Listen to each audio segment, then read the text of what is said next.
Una niyang natutunan kung paano mabuhay noong wala pa si Jack Ma kumpara sa mga normal na taong kaedad niya dahil sa pagkakakulong ng 10 taon salamat sa mga bandido ng Mountain Wolf, na kinuha siyang parang maliit na kapatid. Mabilis na nabuksan ng batang si Jack ang kanyang isip at umangkop sa kanyang bagong buhay.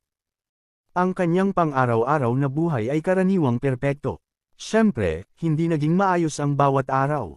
Mababa ang level ng martial arts nila. Dahil karamihan sa mga bandido sa bundok ay mula sa karaniwang mga pamilya, sila ay madalas na nakakaranas ng parehong maliliit at malalaking pinsala sa tuwing sila ay mag-hiking. Gayunpaman, ang kasiyahan mula sa maliliit na bagay sa isang pang-araw-araw na buhay ay kanilang nabuhay at nasiyahan sa bawat araw. Bagamat ipinanganak siya sa isang kilalang pamilyang eskrimador sa abogado, si Yanduka ay namuhay ng isang pahirap na buhay, na inabuso dahil sa pagsilang sa isang babae. Kabalintunaan, pagkatapos lamang akong iwan ay nakaramdam ako ng kaligayahan sa unang pagkakataon. Isang araw, 2 lalaki ang dumating sa hideout na nanliligaw, at lahat ng mga bandido, kasama na si Jakar, ay lumabas upang salubungin sila, nakayuko ang kanilang mga ulo. Ang mga tao ay bumulong sa pangalawa na ito ay nakakainis, ngunit si Jakar ay tumingin sa kanila at sinabi sa kanila na siya ay dumating upang makahanap ng isang grupo ng mga bandido, ngunit silang lahat ay isang grupo lamang ng mga pulubi. Ito ay walang iba kundi ang paksa ng pangungutya sa loob ng maraming taon. Pagkatapos isang araw ay lumitaw ang isang halimaw, isang lalaki, at tinukoy ang kanyang sarili bilang talam ng unyon ng bandido. Sa sandaling lumaganap ang kanyang kahihiyan, ang mga dalubhasa ng 7 sekta at 2 paaralan ay nagpatuloy sa pagsupil sa kanya, ngunit wala ni isang tao ang nagtagumpay. Ang kanyang katanyagan at autoridad ay lumaki sa bawat pagdaan ng araw, at hindi nagtagal ay tinawag siyang Mapanira na Langit na Demon Lord, na humantong sa kanyang pagkilala bilang isa sa 10 pinakamalakas na inaasahan ng mga eksperto ng kaguluhan X na nagtatago sa lilim ng iba. Bilang resulta, inaasahan ng marami na ang kaguluhan ng ikalawang mundo ng martial ay darating upang bisitahin siya at hikayatin ang iba na sumali sa unyon ng bandido. Matapos tanggapin silang lahat at maging pinuno ng hideout, ginawa niyang napakalakas ang unyon ng bandido sa kasaysayan ng Muriel, habang lumalaki ang katayuan ng bandidong unyon, tinawag itong pangamba ng lahat ng mga bandido at martial artist ng sekta ng kaguluhan o ang tagwa ng paghabi. Hi, ngayon po mag-free shoutout. Shoutout. Route shout. At nagpapatuloy na sabihin na si Brad ay isang bata lamang, kailangan mong magtipon ng kahit ilan sa kanila sa ikalawang pagsubok na laruin ito sa pamamagitan ng pagsasabi na maaaring ganoon ang hitsura niya, ngunit medyo kapaki-pakinabang siya. Nakakakuha lang siya ng husto, at sinabi sa kanila ng vice leader na pareho silang tanga at ang ibig niyang sabihin ay kakailanganin nila ng minimum na 10 miyembro na maaaring kumilos bilang combat forces, at ito ay minimum na 10 tao, ngunit kulang iyon, para maging totoo. Alam mo ba kung gaano kalaki ang mga grupo ng mga ngalakal sa lugar na ito? Nagtataka si Jack Hall kung sino ang lalaking iyon para magsalita ng ganoon sa mga tao. Ang vice leader ay nagpatuloy upang sabihin sa mga bandido na kahit ang mga gwardya ng mga grupong mga ngalakal lamang ay hihigit sa 10 katao. Di bale, ayos lang, at ayos lang ang mga retired na pumunta dito. Sabihin na nating hindi ito nangyari. Ang pangalawang vice ay nagsasabi sa kanya na kumapit para makapag-usap sila ng maikli tungkol sa desisyon na ibinulong nila sa kanilang sarili, lason kung gusto mong tanggapin ko sila, vagabond. Oo, tama iyan. Tila isang bundok lang ang pinakilos namin, at wala kaming masyadong oras. Makalipas ang kalahating buwan, susuriin ng pinuno ng hideout. Hindi mo ba alam kung ano ang mangyayari kung hindi natin maabot ang kota? Sumagot ang Bloodblade na hindi makatuwirang dagdagan ng 2 beses ang tagwan ng bundok sa simula, palaging tinatanggihan. Ngunit kung ang katotohanan na tinanggap namin ang grupo ng mga taong basag-basag ito ay mabubunyag, kung gayon ay patay na kami kahit ano paman. Sumagot ang vagabond na hindi na kailangang mag-alala.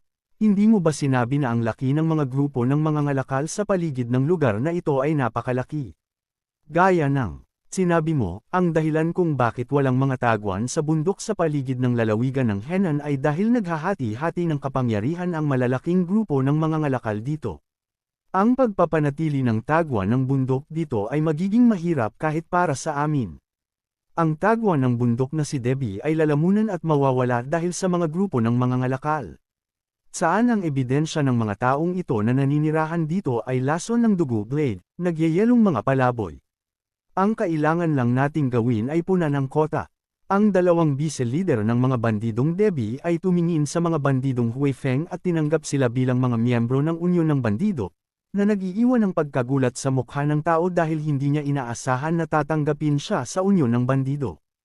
Gayunpaman, ang mga tao ay dapat magtipon ng 10 miyembro bago ang mga batang lalaki sa taglamig, at nag-vlog ako para sabihin sa kanila na hindi nila dapat sirain ang pagkabirhen ng Unyon ng Bandido sa pamamagitan ng pagtakbo palayo sa mga kalapit na grupo ng mga mangangalakal na nakatali ang kanilang mga buntot sa pagitan ng kanilang mga binti. Ang ilan sa kanila ay sumagot dahil sa pananabik. Kukunin ko na panatilihin sa isip. Salamat. Nagsimulang magdiwang ang mga bandidong mangliligaw ng bundok ng hindi nalalaman. Ito ay dahil ang karamihan sa mga grupo ng mga ngalakal ay nagbayad ng passage fee sa pamamagitan ng pagtataas ng mga bandila ng bandidong unyon, ngunit ang dalawang eksperto ay mayroong Mountain Debbie hideout, at dahil alam nila ang lakas ng mga kalapit na grupo ng mga ngalakal, inaasahan nilang ang bundok sa loob ng hideout ay aabot sa 8 bar na ito, bago nagkaroon ng 2 buwan pumasa. Gayunpaman, ang mga inaasahan na ito ay malayo nang maghanda ang mga miyembro ng hideout na nanliligaw ng bundok sa kanilang unang paglalakad, na kumikilos bilang unyon ng mga bandido. Excited silang lahat habang paalis. Tinawag ni Jacare Young si Jacare Young at pagkatapos ay sinabi sa kanya na kailangan niyang itabi ng maayos ang paglalaba at huwag kalimutang maghugas ng pinggan. Pinagmamasdan ni Jack ang kanilang pag-alis at iniisip ang sarili. Pagod na akong gumawa ng mga gawain. Gusto ko sana silang sundan sa kanilang paglalakbay sa bundok, ngunit naalala ko ang sinabi niya sa kanya, "Mga tanga, alam niyo ba kung gaano kahalaga ang mga gawaing bahay upang magawa ng maayos? Kung tayo ay umiikot na walang laman ng sikmura, pagtatawanan tayo ng lahat ng mga bayani at kampyon sa mundo." Sabi ni Jackass sa sarili, "Hindi ko hahayaang baliwalain ng ganoon ang aking tao." Tama iyan. Gumagawa ako ng isang mahalagang trabaho, ngunit nais pa rin ni Jackass na makasama siya pagkatapos ng 1 buwang paninirahan sa hideout makalipas ang 2 buwan. Pagkalipas ng 3 buwan, nakaupo ang AKA ng mag-isa, dahil ang lahat ng mga gawain ay nagawa kaagad. Dahil sa nasanay na siyang gumawa ng mga gawain, nag-iisip siya kung ano ang gagawin sa kanyang oras habang hinihintay niyang bumalik ang grupo. Naalala niya na hindi pa niya na-practice ang anuman sa mga natutunan niya sa storage room mula nang makalabas siya, kaya nagpasya siyang magsanay at maghanda ng maaga para sa oras na makakasama niya ang kanyang mga sinumpaang kapatid sa kanilang paglalakbay upang bayaran ang kanilang pabor, at ipinangako niya sa kanyang sarili na isang araw ay siya tiyak na makakatulong sa kanyang mga sinumpaang kapatid. Ang ilang mga bagong maskara ay nagsasama-sama sa lahat, at sinabi niya na ito ang mga taong nagboluntaryong sumali sa hideout ng Wolfang sa bundok, at tinatanggap namin ang 3 ito bilang aming bagong pamilya. Gusto kong gumawa ng anunsyo. Hanggang ngayon, ang aming tagwan sa bundok ay nanumpa ng pagkakapatiran sa lahat. Gayunpaman, ang mga sinumpaang kapatid ay hindi maaaring basta-basta palawakin. Simula ngayon, lahat ng miyembrong sasali ay hahatiin ng amoy ng recruitment. Ngayon, kung naintindihan mo ang sinabi ko, magpakilala ka. Isa sa 3 hakbang pasulong at ipinakilala ang kanyang sarili bilang Chog Sam, at sinabi na siya ay tumakas mula sa krimen ng paghampas sa anak ng mahistrado ng county. Sinundan niya ang photo. Pagkatapos ay humakbang pasulong ang photo at nagpakilala, sinabing kaibigan niya si Chill Sand at sumama siya upang mabawasan ang pasanin sa kanyang pamilya. Ang pangatlong tao ay isang babae na nagpakilala bilang Han Keon. Sinabi niya na siya ay 19 na taong gulang, at ibinente siya ng kanyang ama sa mga mahihirap sa Baldwin County, ngunit tumakas siya mula roon, at pagka-uwi, paulit-ulit nilang sinasabi sa kanya na bumalik. Kaya't napagpasyahan niya na ang buhay sa bundok ay mas mabuti kaysa sa pagiging isang courtesan at hiniling na alagaan siyang mabuti ng nanliligaw na angkan. Ang pangalawa ay hinihimas lamang si Hogshead at sinabi sa kanya na ngayong mayroon na siyang mga kapatid, hindi na niya kailangang mag-alala tungkol sa mga gawaing bahay. Ikinwento sa amin ng ika-6 na panganay kung ano ang pakiramdam nila ngayon na makakasama na rin sila sa mga paglalakbay sa bundok at sinabi niya na alam niyang si Jakar ay may pransang swordsmanship sa likod bahay kamakailan kaya tinanong niya na gusto mong sumama sa paglalakbay sa bundok kasama namin si Jack kung gaano kasabik, sagot ng oo, at nasasabik na sa wakas ay makakasama na niya sila sa kanilang mga paglalakbay. Sinabi ng Union sa bagong recruit na maliban na lamang kung mayroon silang kakaibang talento, ang kanilang mga hanay ay tinutukoy ng amoy ng pagiging miyembro ng tagwan ng bundok. Sa makatuwid, kami ang Bandido Union, kahit sinong mas malakas ay nagiging tao kahit ano ka pang magaling makipaglaban. Chilson replies telling him that he has had the opportunity of attending military offices for 3 years. Human then asked him to choose who he don't want to be below.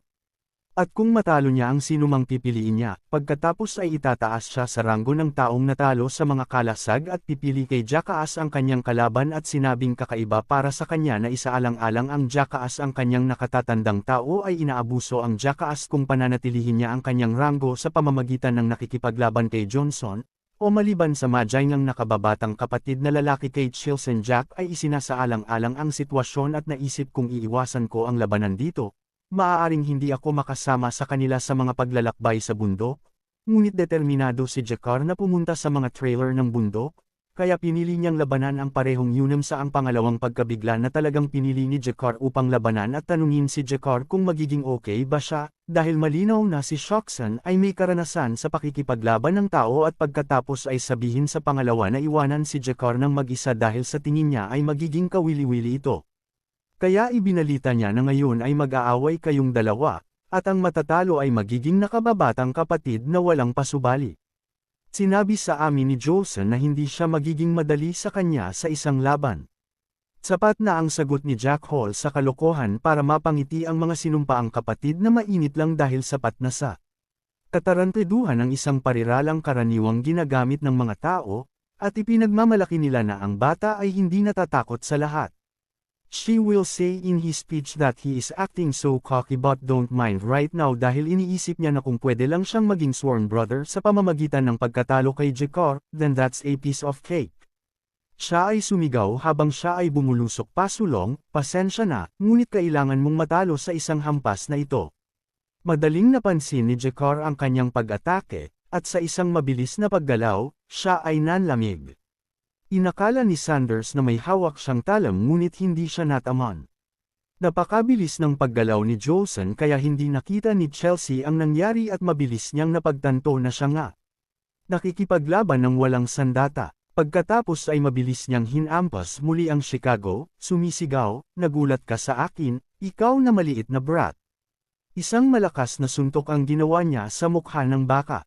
Nasa lupa ang Chicago, bagbog sa suntok. At iniisip kung paano siya lalaban ngayong wala siyang armas dahil wala siyang natutunang ganyan sa storage room. Nag-aalala ang pangalawa at tinanong siya kung dapat ba niyang pigilan si Jack dahil mukhang hindi pa siya lumaban ni minsan. Patuloy na hinahampas ni Jolson si Jack Hall, at napasimangot si Jack Hall at sumigaw, bakit ba ako tinatamaan ng ganoong kamao dahil sa frustration? At mga tanghal iyan at isang uppercut upang palamigan Sans ilong na may dumudugong ilong. Nagalit si Chill Senador dahil mukhang talagang sinusubukan siya ni Jakar na ipahiya, at hinampas niya si Jakar sa lupa gamit ang isang malakas na suntok, na sinasabi sa kanya na manatili sa ibaba kung ayaw niyang masugatan ng husto. Pagkatapos ay dapat lamang siyang manatili. Balik na sigaw ni Jack sa kanya. Hindi, mananalo ako sa Chelsea hanggang sa si Jack Ada kausap lang niya ang maliit na Brett at Lanza na tinapos ang suntok. Nagmalaki si Chilson matapos siyang magbiro habang si Jack Holly ay nakaalis na ngayon sa lupa Chelsea at tumingin sa kanya at sinabing nagbabala ako, manatili ka lang sa ibaba dinala mo ito sa iyong sarili at mukha ng tao nakita mo na ngayon sa ikapito na nagsabi niyan. Sinabi ni Jackass na ang nakakagulat na lahat ay hindi pa tapos, at hinding-hindi ko ibibigay sa iyo ang posisyon na iyon. Dalhin ito sa Sinabi niya na tumayo siya pabalik sa kanyang mga paa at sinabing, gawin natin ito hanggang sa huli. Tingnan natin ito hanggang sa huli. Anong ginagawa mo? Halika sa akin. Sasabihin niya na nagulat siya nang makitang nakatayo si Jack pagkatapos kunin ang mga hampas na iyon dahil kahit ang karamihan sa mga sanay na lalaki ay napupunta sa doktor pagkatapos kumuha ng kanilang mga suntok at nagtataka pa rin kung paano maayos si Duke dahil nakatanggap siya ng maraming mga hit ng direkta, habang ang chill lang si Stan, nakatayo, nag-iisip ng tao, at tinanong siya kung ano ang kanyang ginagawa. Hindi mo ba itutuloy kung nawalan ka na ng ganang lumaban? Okay lang ba kung tanggapin ko ito habang isinusuko mo si Chelsea, nahihiya, at sabihin sa kanya na huwag pagsisihan ang gastos na ito? Baka mapatay na lang niya ang bata habang tumatakbo siya ng buong lakas para hampasin si Jakar Jacko, na mukhang hindi nabigla habang naghahanda para sa kanyang counterattack. Nakakuha siya ng kakaibang martial arts Nine Heaven Sword concept, ngunit wala pa rin siyang ideya kung paano gamitin ng maayos ang lakas na iyon.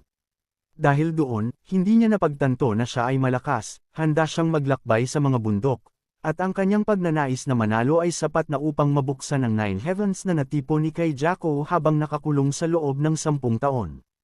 Nagpasya si Jakar na isipin ang kanyang kamao bilang isang talam, at ang Shoulsam na ito ay hindi makapaniwala sa kanyang mga mata at nagtataka kung nakakita ka na ng mga bagay.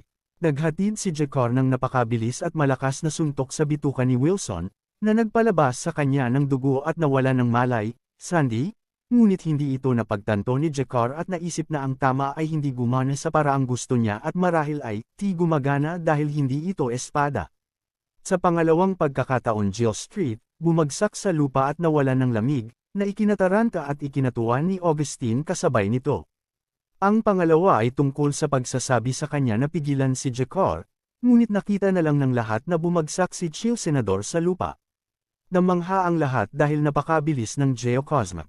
Walang nakakita sa nangyari, at kapag tinanong siya ng pangalawa kung ano ang nangyari, ang sabi niya, sa nakita ko, parang bigla na lang siyang nag-collapse pagkatapos tumakbo at iniisip kung may malalang sakit si Chelsea dahil tuluyan nang nakalabas si Joel San. Sabi ng isa sa mga sinumpaang kapatid, ang ibig kong sabihin, maaari silang humantong sa ganoon dahil sinaktan siya ni Jakar noon. Mayroon ka ba? Ngumiti at pinutol silang lahat sa pagtatalo at sinabing, mahalaga ba ito? At inanunsyo na ang tagumpay ng laban sa Rango ay napagpasyahan na, at ang ikapitong Rango ng mga tagwan sa bundok ay ikaw at si Jack Hall pa rin. Pagkatapos ng laban, si Jack Hall ay binigyan ng sandata ng pangalawang panganay, na nagsabi kay Jack kung paano gusto ng tao na magkaroon siya nito dahil humanga siya sa kanyang laban.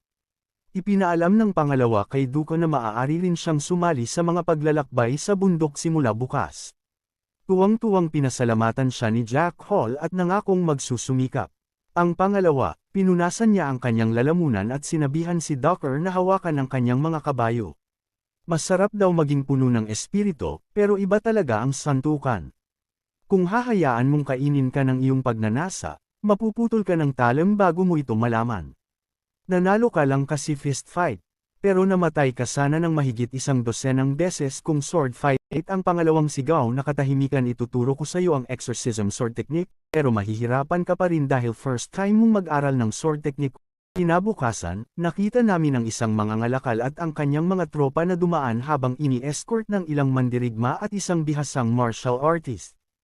Ang merkado ay tila labis na nag-aalala at nagsasabing ito ay nagbabala, napaka nakakatakot. Ang tagal ko nang hindi nakakatulog ng ganito kasarap. Kaya tinawag niyang hari ang kapatid sa tuhod ng martial artist.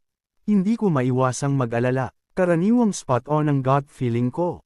Wala namang mangyayari diba? Tumawa si King at nagtanong, ganyan ka ba kumilos? Dahil sa mga alingaw-ngaw ng ilang maliliit na magnanakaw na lumitaw sa mga bundok. Huwag mag-alala, kahit na ang mga Sea Dragon mula sa ibaba ng mga tore ay hindi makakaabala sa iyo kung ikaw ay naglalakbay sa akin. Mukhang nag-aalala pa rin ang mga ngalakal at sinabing iyon ang dapat mangyari, di ba? Nakahinga ako, nang maluwag na nasa tabi kita, ngunit bago pa matapos ang sasabihin ng mga ngalakal, isang palaso ang ipinutok sa kanya, na hindi kami pinagpapawisan. Ngayon ang mga ngalakal ay natakot sa kanyang pantalon. Sinabi ni Kingdom Simon Preston na wala silang anumang asal at lumakad siya pasulong habang lumilitaw at sumisigaw ang nanliligaw na mga bandido. Ang lugar na ito ay kabilang sa Mountain Wolf ang hideout ng Bandit Union. Hindi naniniwala si Kang na sila ay mula sa bandit union na mayroong wala pang 10 miyembro. Kaya tinutuya niya sila at tinatawanan, na sinasabing tila minamaliit ang grupo ng mga ngalakal ng ating tao at ngayon ay pinagbabantaan tayo ng mga maliit na magnanakaw na ito. Lalo siyang tumawa at hiniling sa kanila na sabihin ang isang bagay na may katuturan. Ang sabi ni Punk Hanam na parang gusto niyang tumikim ng isa pang arrow ang bastard na ito, ngunit ipinaalala sa kanya ni Tag na nahuli lang ng lalaki ang kanilang unang arrow gamit ang kanyang mga kamay. Galit na sabi ni Hang Hyunam pagkatapos ay maaari tayong mag-shoot ng maraming arrow ng sabay-sabay. Hoy mga merchant group bastard, parang nagdadrama kayo dahil lang sa may numero kayo. Sisiguraduhin kung mauunawaan mo ang mangyayari kapag pinagtatawanan mo kami sa Mountain Wafang. Galit na galit siyang nag-utos sa kanyang mga lalaki na barilin. Si Ken ay nagbigay ng isang bastos ng ngiti at sinabi kung gaano kaawa-awa ito ang dahilan kung bakit hinahamak ko ang mababang antas ng mga bastard na magnanakaw at nag-iisang pinutol ang lahat ng mga pana na ipinuputok sa kanya sa merchant crew. Ngunit kaming mga miyembro ng Fang Hideout ay naninigas sa takot at nagtataka kung gaano posible na ang lahat ng mga arrow na iyon ay pinalihis ng isang espada lamang. Sa sandaling iyon ay napagtanto ni Punk Hunan na sila ay fucked at na si Kang ay isang dalubhasang martial artist.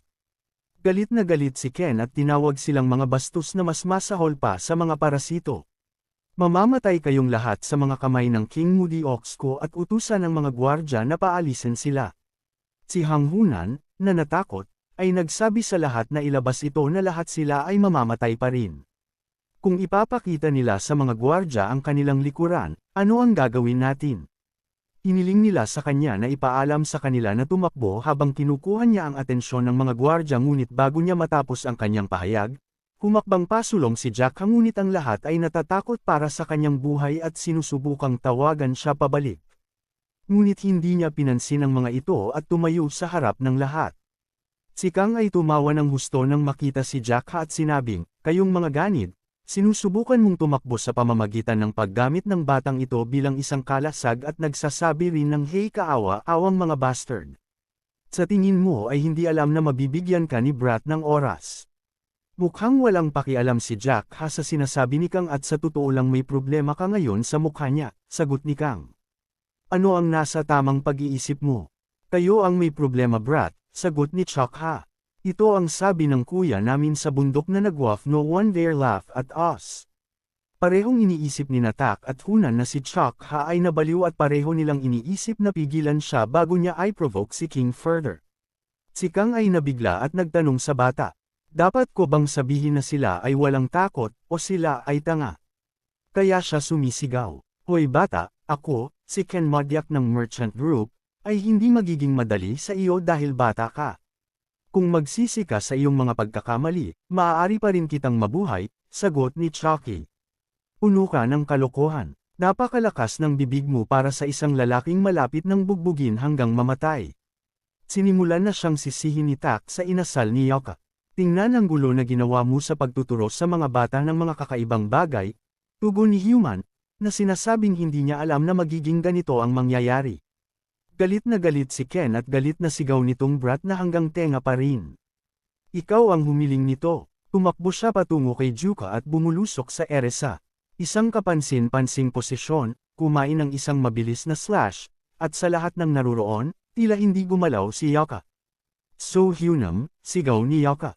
Ngunit sa totoo lang, napakabilis ng paggalaw ni Joka na walang nakakakita kaya lumayo siya kaagad bago siya mahawakan ng talam. Bumagsak si King sa lupa pagkatapos ng kanyang welga, nalilito at nabigla. Nakita ni Kang na naputol ang kanyang espada. Nakikita rin ito ng lahat, at lahat sila ay nabigla at naguguluhan din. Ang isip ni Tang ay nasa buong lugar habang iniisip din niya kung ano ang nangyari. Hindi ba nasundan ang pag-atake? Nakaiwas ba siya bago pa siya hawakan ng espada? Walang paraan ito ay magiging isang mahirap na tagumpay para sa kahit na ang zenit ng mga eksperto. Bukod pa riyan, hindi niya nakitang gumalaw ang espada ni Jockey, anong mali? Sa totoo lang, kung tapos ka na, turn ko na ba ngayon? Sabi ni Jack na may pamatay na ngiti sa labi. Mga kuha ni Kang. Teka, gagawin ko. Pupunta ako at patayin ang aking armas. Kaya mangyaring maghintay na may nalilitong mukha. Sinabi ni Chaka na gusto mong gawin iyon. Pagkatapos ay magdala ng matigas sa pagkakataong ito. Mahina ang huli, kaya halos hiwain ko ang leeg mo kasama nito. Pagkatapos mong lumipat, puputulan ko lang ang espada mo. Natakot si Kang matapos marinig ang sinabi ni Chaka dahil sa tingin niya ay hindi pa sapat ang lapit ni Chaka's sword para maabot siya, ngunit napansin niya ang maliit na hiwa sa kanyang leeg. Agad namang sumuko si Kang. Yumuko, humihingi ng tawad kay Junka. Sinabi niya na ikinalulungkot ko na nakagawa ako ng kasalanang nararapat sa kamatayan. Babayaran ko ang bayad sa pagbibiyahe, kaya't mangyaring iligtas ang aking buhay at bumulong-bulong sa sarili. Siya ay isang halimaw. Makatuwiran ba para sa isang napakabata na maabot ang antas kung saan maaari nilang gamitin ang sword o? Wala pa akong nakita o narinig na ganito. Si Junka ay nakatitig at nakangiti habang pinagmamasdan si King na nagmamakaawa. At kaya sabi niya, mabuti, kukuha ako ng malaking bayad sa pagbibiyahe. Walang problema kahit kaunti. Ang buong nanliligaw na bandido ay natigilan sa kanilang pagbabalik sa hideout. Nabigla pa rin si Kingdom sa nangyari noon, kaya tinanong niya si Jaka kung paano niya ginawa ang ginawa niya doon. Nakangiti si Jaka at nagtanong kung tungkol ba ito sa kung paano niya pinutol ang espada. Pinagtitibay ng kaharian. Oo, saan mo natutunan ang mga diskarteng iyon? Tumugon si Jaka at sinabi na ito ang pamamaraan ng exorcism sword na naisip sa kanya ng pangalawang kapatid ilang araw na ang nakakaraan. Nagulat si Kingdom nang marinig ito dahil ang kanyang makalangit na hindi natitinag na sword technique at ang second exorcism sword technique ay parehong third-rate sword techniques. Ngunit nagawang putulin ni Jaka ang espada ng kidlat na espada. Kang mudi sa pamamagitan lamang ng mga diskarte sa espada at iniisip kung posible ba talaga ito. Kaya mapaglaro niyang hiniling kay Jaka na ipakita sa kanya ang isang demonstrasyon ng exorcism sword technique na natutunan niya, sagot ni Jaka.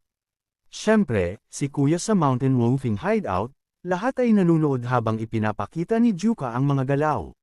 Pinapanood siya ng babaeng huling sumali at talagang namangha sa mga galaw niya. Hakbang-hakbang, ipinapakita niya ang lahat. Napakagandang panoorin at ang kanyang huling indayog ay sapat na malakas upang maputol ang isang puno sa dalawa, kaya sabi niya. Iyon lang. Pagkatapos ng ilang sandali ng pagtitig ng lahat sila ay nagsimulang tumakbo patungo kay Yoka at ipagdiwang siya. Kahanga-hanga sila. Bunso talaga itong tax technique. Teach me to chill, humihingi ng tawad si Senador sa pagtawag niya kay Juko ng napakadali noong araw na una niya itong nakilala. Ang ika-10 na siyang ginang, ay dumarating din para purihin siya. Iyon ay napakakol. Paano mo nagawa iyon? Napakaganda nila. Pwede mo rin ba akong turuan? Nang maglaon, sinabi sa kanya ni Shine Yoka na hindi talaga ito kahanga-hanga. Who must Tak? Kung laging ganyan ang exorcism sword technique, si Tak ang tumugon. Mukhang si Yoka lang ang nakakamangha dito sa tingin ni Kuya Hunan. Ano ba talaga ang lalaking iyon? Jaka smiles 5 Peak Mountains. Sa susunod na patrol ay nakita namin ang isang mangangalakal na tumatakbo upang salakayin si Yoka at sumigaw kung gaano kalakas ang loob ng isang bandido lamang na hamarang sa aming dinadaanan. Maghanda para sa iyong parusa. Siya ay hamampas ngunit madaling umiwas si Yoka at agad na nag-counter-attack sa pamamagitan ng pagputol sa espada ng mga mangangalakal at paglalagay ng kanyang espada sa kanyang leeg. Nagmakaawa ang mangangalakal at sinabing natalo siya. Nagpatrolya si Yoka mula Taglagas hanggang Taglamig ngunit wala ni isa sa mga escort na mandirigma sa Merchant Union ang nakayanan ang kanyang pag-atake. Kumalat ang balita tungkol kay Jaka nang magsimulang maglagay ang mga tao ng mga poster tungkol sa kanya sa mga kalapit na bayan at kumakalat na parang apoy ang mga alingaw-ngaw tungkol sa kuta ng 5 Peak. Mukhang nagulat si Tax dahil maraming tao ang nagtipon sa kanilang hideout. Kaya tinanong niya siya kung ano ang nangyayari dito. Sagot ng kaharian. Hindi ko rin alam. Anong klaseng sitwasyon ito? Sumagot si Tak. Sa tingin ko ito ay dahil kumalat ang mga alingaw-ngaw tungkol kay Yoka at kung papasukin natin ang mga taong ito nakakadating lang, magkakaroon tayo ng 25 sa atin. Ano ang dapat nating gawin, Chief? Bigyan mo lang ako ng sandali para mag-isip, tugon ni Kingdom. Pagkalipas ng 3 buwan, ang 5 Peak Stronghold ay naging isang malaking muog. Mabilis silang nagsimulang magkaroon ng pangalan sa loob ng lalawigan ng Henan at tumaas ang moral para sa kanila. Gayunpaman, habang lumalaki ang kuta, may lumitaw na iba na mayroon ding sariling mga plano. Isang matandang lalaki ang nakita kasama ang kanyang alagad na sumama sa wolfing hideout na may iba pang motibo. Tanong ng matanda, nalaman mo ba? At sumagot ang kanyang alagad ng oo. Kailangan nating alisin ang numero 7 at handa na tayong umalis. Pagkatapos nito, kailangan lang nating ilabas sina Chief Pong at Vice Chief Tak. Ang natitira hanggang #6 na ay hindi magtatagal ng isang suntok. At saka, hindi magiging tugma sa iyo si Chief at Vice Chief. Ang lalaking nagbigay ng ulat na ito ay #20H Wang Yam Yang, at ang matanda ay #26 na Kimmel Northern Sword Shim Yong Yak. Iniisip ni Shim na kakaiba ang ulat at nagtataka kung paano kinikilala bilang Green Forest ang mga mahihinang tulad nila. Tinanong ni H. Wang ang pardon kung ano ang Green Forest. Sinisigawan siya ni Shim na paanong hindi niya alam ang tungkol sa Green Forest. At tinawag niya ang kanyang sarili na isang mountain bandit at nagpapatuloy na sabihin sa kanya na ang Green Forest ay ang pangarap ng lahat ng mountain bandit. Ang mga pulubi ay mayroong sekta ng pulubi at ang mga banditang bundok ay may Green Forest. Ang Green Forest Command Chief Heaven na sumisira sa Demon Lord ay sikat sa pagiging napakalakas at kapantay niya maging ang mga pinuno, ang mga kilalang Worm Clans. At iyon ang dahilan kung bakit ako, na mula sa unorthodox sects, ay pumunta dito. Kung magiging bahagi ako ng Green Forest, hindi ko na kailangang iyuko ang aking ulo sa mga orthodox na bastard. Humihingi ng paumanhin si H. Wing at sinabing I'm sorry, wala akong masyadong alam tungkol sa salamin ngunit kung ito ay gaya ng sinabi mo ay medyo mahirap makilala bilang bahagi ng Green Forest. Hindi ba naging imposible iyon para sa antas ng martial arts ng Chief at Vice Chiefs? Hindi kaya mas makapangyarihan ang batang Yangka kaysa sa sabi-sabi. Sagot ni Shim parang hindi naman iyon, pero hindi ko pa siya nakikitang kumikilos dahil hindi pa sila nagpapatrol dahil sa lagay ng panahon. Ang isa pang matandang lalaki ay pumasok sa silid at sinabing huwag mag-alala tungkol doon. Gaano man kalakas ang batang si Yangka, hindi siya makakalaban ng Gumal Northern Sword na kayang panindigan ang kanyang sarili laban sa 5 dakilang angkan. Tinanggap siya ni Martial Master Shin at sinabing nandito ka. May magandang balita ka ba sa akin? Sinabi ng matandang lalaki na ang tanging dahilan kung bakit ang paglipat ng bundok ay nasa ilalim ng Green Forest ay dahil lumalawak ang Green Forest. Salamat. Ngayong gabi na, makikita ang number 10 na naghuhugas ng mga pinggan habang naghahanda ng pagkain si Junka. Pagkatapos ay tinanong ng number 10 si Yuka kung narinig niya ang tungkol sa mga taong sumali sa kanila kamakailan na humihiling ng isang laban sa ranggo. Nag-aatubili na sinabi ni Junka sa kanya na narinig niya at ano ang tungkol dito. Pagkatapos ay sasabihin niya sa kanya na tiyaking mapaparusahan niya sila sa laban. Tinanong siya ni Junka kung bakit at tinanong din siya kung ito ay dahil sa mababa ang tingin nila sa kanya. Pagkatapos ay sinabi niya sa kanya na hindi iyon ang kaso. Narinig niya ang pangungutya sa hepe ng nagkataon at sinasabing natuto ang pamamaraan ng hepe sa mga lansangan. Si Yuka, pagkatapos marinig ito, ay galit, natakot ang ika-10 kapatid na babae, at binasag ang mesang ginagamit niya sa paghahanda ng ilang mga pagkain. Kaya tinanong niya ang Tolda kung sino ang nangungutya sa pinuno, ngunit sinabi nito sa kanya na hindi niya alam dahil naririnig lamang niya habang dumadaan. Galit na lumusab si Yuka, sinabing makukuha niya, nag-aalala kami na gagawin mong gulay ang lahat ng mga baguhan sa laban sa ranggo. Ngunit galit na sumigaw si Yuka na hindi niya patatawarin ang sinumang manlilibak sa kanyang sinumpaang mga kapatid, at si Dao ay nakahinga ng maluwag nang marinig ito, ngunit lumapit sa kanya, hinawakan siya sa balikat at nagsasabi. Inihimok din niya ang sinumang interesadong umakyat sa mga ranggo ayon sa mga laban sa ranggo na lumahok sa laban at huwag palampasin ang pagkakataon, dahil ang 5-peak stronghold ay hindi karaniwang tumatanggap ng mga ranggo na laban. Pagkatapos ay tinanong ng kapatid na kabalyero si Chilson kung susubukan niyang muli, na sinagot naman ni Chilson.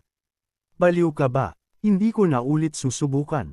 Pagkatapos ay inanunsyo ni Hinam na ang mga nagnanais na maglagay ng hamon na humakbang pasulong, ang mga matatandang lalaki at ang kanilang mga kanais-nais na hakbang pasulong at nagsimulang kutsain muli ang pinuno.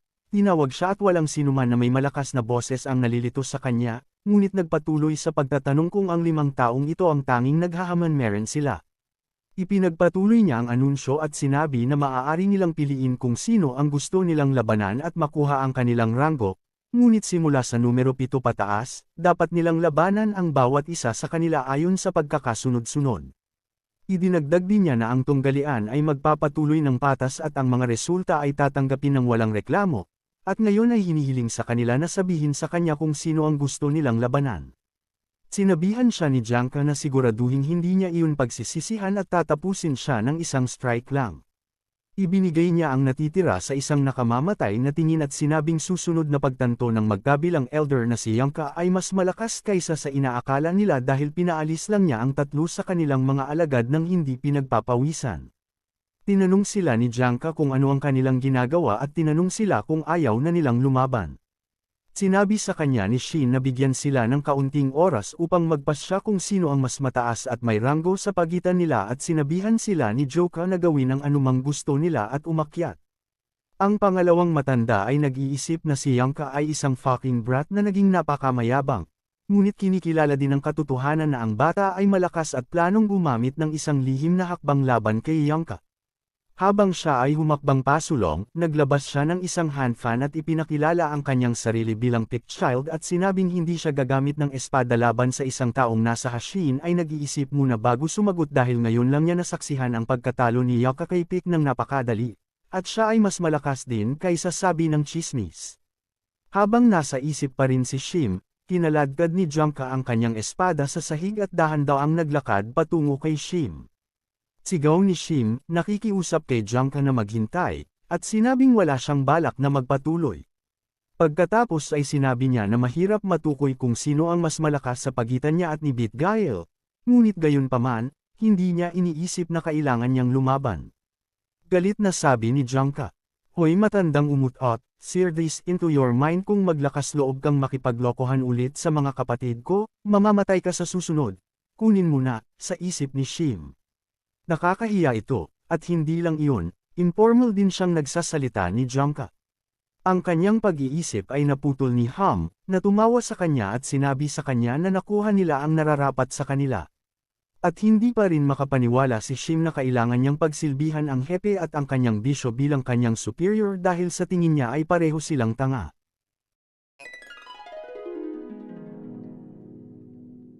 Sumigaw si Master, "May malaking problema. Totoo ang mga chismis na aming ikinababahala."